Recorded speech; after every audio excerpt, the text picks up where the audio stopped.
Right, guys. So in this video, I'm going to reveal my college transcript.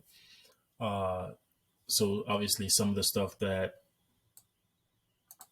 uh, like I went through college, and obviously, just a transcript reveal. So uh, my major thing in college was uh, my major in college was chemistry, biochemistry.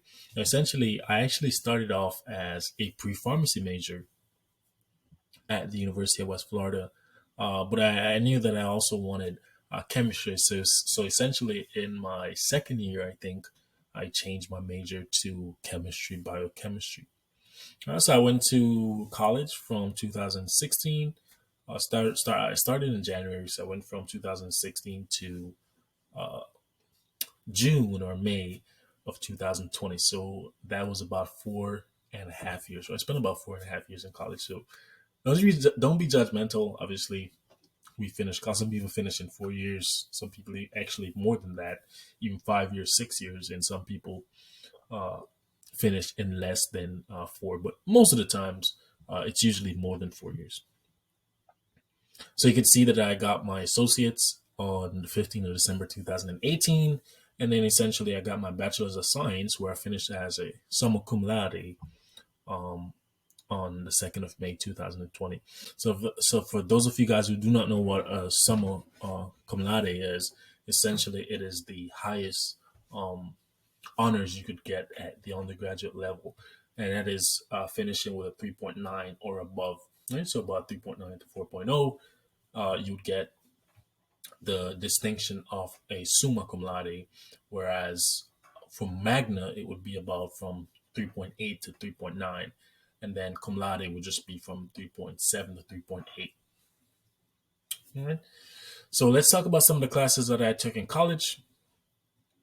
So again, my first semester was in the spring of 2016, and this is where I took my general biology, so biology one, and the lab. You can see that I actually made a B plus in biology one. And I remember coming down to the last. It was actually the last exam that kind of messed me over, but I took biology one, which is a general biology at some other schools. At some schools, it's called general biology. Here, it just shows on my unofficial transcript as biology one. I also took the lab as well, and I took English comprehension. Uh, English Comp One you could actually take in high school, right? If you do dual enrollment, I think some AP courses might actually substitute for Comp One as well. All right. I also took intermediate algebra and Gen Psych. So intermediate algebra is like it's almost kind of it's not remedial, but it's like if you were coming out of high school and you're not strong enough in math, then this was a course that the university offered to me that I had to pass in order to get college credit that contributed to my degree for math. And so this is actually a perfect situation to kind of illustrate to you guys how if you're really bad at something, that doesn't necessarily mean you can change. That doesn't necessarily mean that you can't change. And this is something that you're actually going to see on my transcript as I progress. So in college, my first semester, I had to take intermediate algebra, and even though it was 4 credit hours, as you could see, uh, even though it was 4 credit hours, as you could see, it still wasn't. It didn't contribute to college credits of my math, right? So I don't remember how many college credits I had that I needed to satisfy the general requirements of math, but intermediate algebra wasn't one, right? So it was kind of like remedial per se. Also took general psych. General psych was one of my favorite classes, and as you can see, those are all A's except for biology one, which I did make a B plus in. So for the total for the spring semester, you can see that I total what is it, 7, right? So 7 plus 4, that's 11. So I did about 14 credits for the spring of 2016. Now that summer, I never went through college without taking off summer, so I always took summer classes. And the idea that I did that because during the spring and the fall, I was able to take less credit hours and not have to boggle myself down with like 16 credit hours, etc. All right. So in the summer of that same year, summer 2016, I made a president's list. So I forgot, but the spring, I made a dean's list. Of 2016, I made a dean's list. In the summer, I actually took biology 2 or general biology at some schools, and also took the lab, and also took college algebra. Now, college algebra was one of those math that satisfy my requirement towards getting the degree, right? So intermediate algebra wasn't, whereas college algebra is, and so I had to pass intermediate algebra before getting to college algebra. So as you could see, I went from high school math, where I was terrible, could barely make a C in high school math, whereas in college, I kind of ramped it up a little bit. I was able to make A's in both intermediate algebra and college algebra. Right? And so that summer was real beautiful, as I was able to make the dean's list. Now, going down to the fall of 2016, I also made dean's list, but the president's list in the summer of 2020, because since I made all A's, and that was a total of, again, 7 credit hours. In the fall, this was when my major was still pre-pharmacy. I made a president's list as well, and this is when I started taking my general chemistry courses. So I took general chemistry 1 and the laboratory. I also took English composition 2. I took basic communication skills, which was pretty much a class where it was speech orientated. So you had to write speeches. I think you had like 5 speeches throughout the semester, and you had to do really well on the speeches. And also took elements of stats, again, one of my favorite classes. It's math related, but it's not hardcore math, essentially, for those of you guys who have actually taken elements of stats. Right. So I was able to make the president's list again in the fall of 2016, and I took about 13 credit hours that fall. This general chemistry and this is when I started to kind of fell in love with chemistry, and that is kind of what actually made me change my major. Right. So at this point, English composition 1 and 2, I'm completely done with English from my college. So this is me satisfying those general requirements. Coming down to 2017, in the spring of 2017, was really hectic. Biology skills, it's not a popular course that you'll see at every university, but it was pretty much just gearing people who are biology majors for college. So it was pretty much like, okay, well, we're looking at resumes, or how to write a CV, how to get prepared for an interview after college, etc., in the field of biology. I also finished up my general chemistry courses. So I took general chemistry 2 and the lab as well. And I took trigonometry and pre-calculus algebra and intro to sociology. So all those classes I made straight A's. What is it? So 12. So I took 14 credits in the spring of 2017, right? Rounding off the spring, you can see that my cumulative GPA at that point was a 3.96 out of a scale of 4.0, right? So the scale of 4.0, at that current moment, my GPA was a 3.96, which I felt pretty good about, right? Now, trigonometry and pre-calculus algebra kind of satisfy my general requirement for math, and you could see that I made A's in both those classes. So you could see that coming from high school, where I was terrible at math, and having to start at the college level in pretty much a remedial math, and then progressing my way throughout, definitely shows that just because you may think you're bad at math doesn't necessarily mean that you're bad at math. It's pretty much a mindset. And so if you have the ability, okay, well, I think I could do it, then you could definitely see that you can make a change, as in my situation. Right? Again, during the spring of 2017, I also made the president's list. Again, like I said before, for the summer, I did not take any summer off in college. So in the summer of 2017, this is when I went down into my organic chemistry. Now, for those of you guys who haven't been to college yet, summer courses usually tend to be a little bit condensed. So they're not as long as your 16-week courses throughout the spring or fall. They're more like 8-week courses, and sometimes you may have 12 weeks, etc. Right? But they're usually a little bit more condensed. So this is when I took my organic chemistry. I took organic chemistry 1. I took the lab. I also took analytical geometry and calculus 1. So for those of you guys who do not know what that means, it's pretty much calculus. It's a fancy name for calculus 1. I also did a research course, and that was fly genetics. So this is where I started engaging in the research a little bit. But this one showed up on my transcript, and we pretty much looked at Drosophila melanogastroflies, some of the morphology, etc. Right? So again, in the summer of 2017, I also made the president's list by taking nine credit hours. Right? At that point, my cumulative GPA, as you can see, was still a 3.96. So it then went up. My GPA for the term was a 3.97 because of A minus.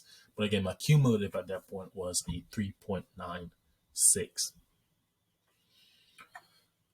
Going down to the fall of 2017, this is when college started getting a little bit tough. I think this was my second year. So I took organic chemistry 2 and the lab as well. As you can see, I made straight A's in both those classes. I also took introduction to literature, one of my favorite classes. A lot of reading, a lot of paper writing, a lot of analyzing of different books, old English literature. So I actually really enjoyed introduction to literature. I also finished up my mathematics career in college by taking calculus 2. Based on my major, which at that point was biochemistry now, we didn't really need to go to calculus 3 or etc. differential equations. That was for the mathematics major, obviously, or engineering, etc. Looking back at it, even though I was coming from high school where my math background wasn't strong, I kind of wish, I wish I was able to minor in math. It was something I really thought about.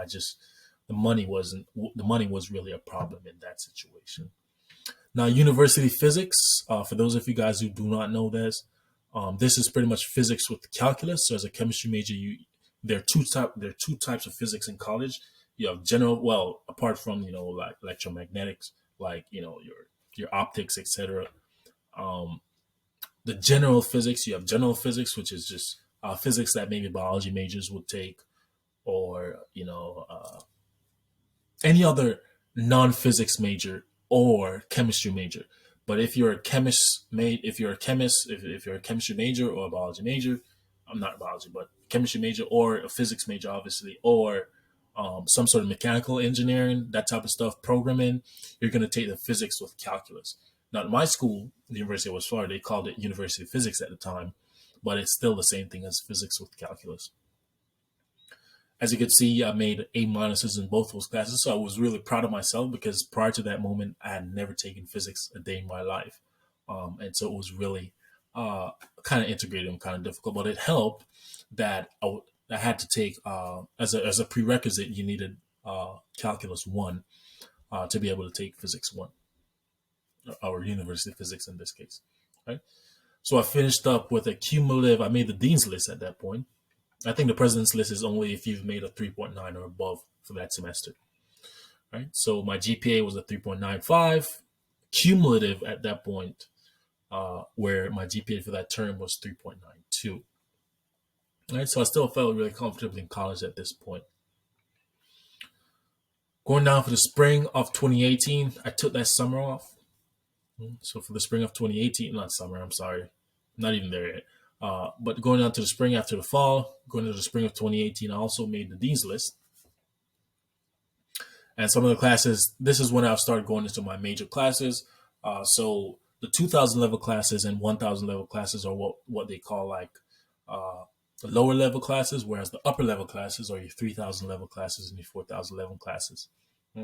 So you can see that this is where I started taking my biochemistry 1. I took the lab as well.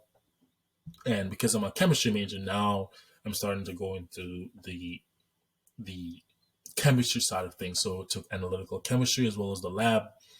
And this is where I finished up my physics career by taking the physics with calculus 2 and the lab as well. Physics with calculus 2 was a little bit more difficult because we're talking about, stuff like there was a lot of electromagnetic stuff within it. So, point particle and, what's the force on an electric charge and circuits, all that stuff. So physics 2 was a little bit difficult with respect to that regard. So I made a B. Was still proud of myself. Not what I wanted, obviously. but I was still able to escape with a B. Um, the lab was, however, a little bit more simpler, so it was a lot of programming in the lab, since I had to do a lot of calculus. So the lab wasn't that bad, but that was pretty much my only bad class for that semester. I was still able to make the dean's list, and at that point, my GPA, my cumulative was a 3.92. My GPA for the semester was a 3.75. As you could see, the total number of credits that I took that semester was 12, even though I had like what, 6 classes. Right? Again, 3 of those were labs. For the fall of 2018, and this is when I took that summer off. Again, now we're starting to see more chemistry. So this is at my school, we call it Organic Chemistry 3, but it's pretty much spectroscopy, right? So we're looking at NMRs, all that good stuff, if you know anything about chemistry. This is also to Physical Chemistry 1, right? So you can see Physical Chemistry 1 is a 5 credit hour course, so it really weighed a lot on your GPA.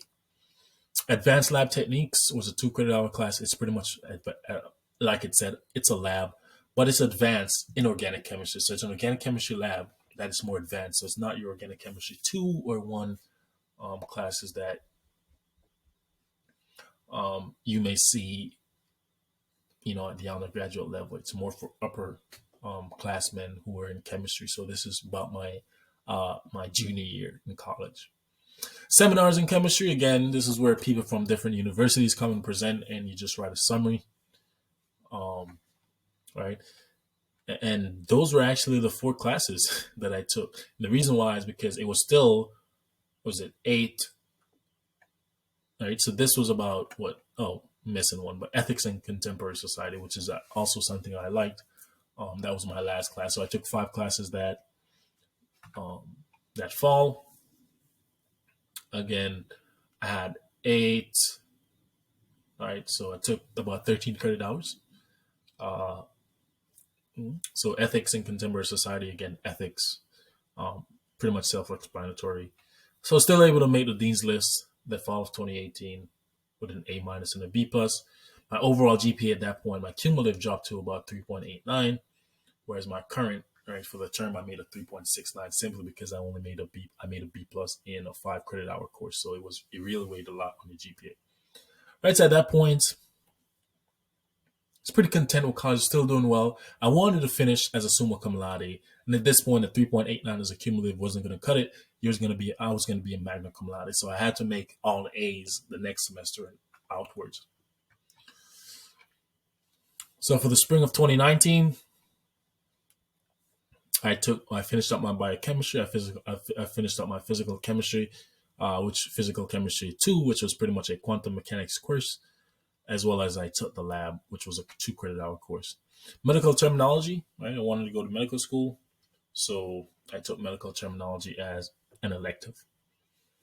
Right? My cumulative at that point remained at 3.89, while the GPA for that semester was a 3.88. The summer of 2019, this was a kind of a relaxed summer. I wanted to take some classes out of the scope of my major, since I had extra financial aid to do it. So I took Intro to Anthropology, which is really interesting. I also took a developmental course in psychology. All right, so just something that was out of my major. I just wanted to explore the different things in college since I didn't have to pay for it essentially. And I had the credit hours, I had the lenient credit hours to do so. Going down to the fall of 2019, I made the president's list again. This is where I got done with physical chemistry, got done with analytical chemistry, organic chemistry, your general chemistry, etc. So I took 4 credit hours of research, as you can see, UG Chem Research. I took inorganic chemistry, which I had to take. I also took inorganic synthesis, which is the lab for inorganic chemistry. I also took pharmacology for health professionals. Again, I wanted to go to medical school, so I decided that I may take some classes that pertains to medicine directly. Again, all A's in those classes, so I made a president's list. At that point, my GPA went back to a 3.9, and I was in good reach for the summa cum laude at this point, since I was coming down to my final semester in the spring of 2020. Spring of 2020 is when COVID-19 hit, All right, and this is where I also made a president's list. It doesn't show here, but essentially, I took 2 classes to finish out my college career. This was topic in advanced chemistry, so this was actually physical biochemistry, um, with a little bit of physics and biochemistry combined as a 3 credit hour course. And then I took a biology seminar, which was, obviously different professors from different schools presenting their research, etc., and getting students prepped for grad school. And that was my college career. I finished up with a 3.91, and hence the reason why I graduated as a summa cum laude. Thanks for watching.